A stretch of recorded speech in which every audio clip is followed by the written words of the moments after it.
Hello everyone, नमस्कार. आपल्या रोजच्या जीवनातली चव आणि लज्जत वाढविणारी अगदी कमी तेलात केलेली ग्रीन ड्राय शेंगदाणे चटणी रेसिपी.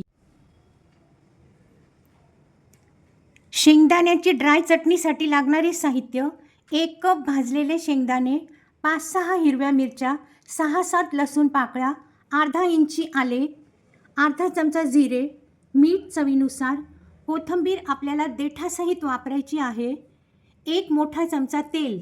मिरच्या, लसूण, जिरे, आले, कोथिंबीर थोड्या थोड्या तेलामध्ये सर्व गुलाबी सर परतून घ्यायचे, थंड होऊ द्यायचे. नंतर पहिले मिरची लसूण पेस्ट करायची. मिक्सर बंद चालू करीत फ्राय केलेल्या साहित्याची पाणी न वापरता पेस्ट करायची. नंतर त्याच पेस्टमध्ये शेंगदाणे ग्राइंड करून घ्यायचीत.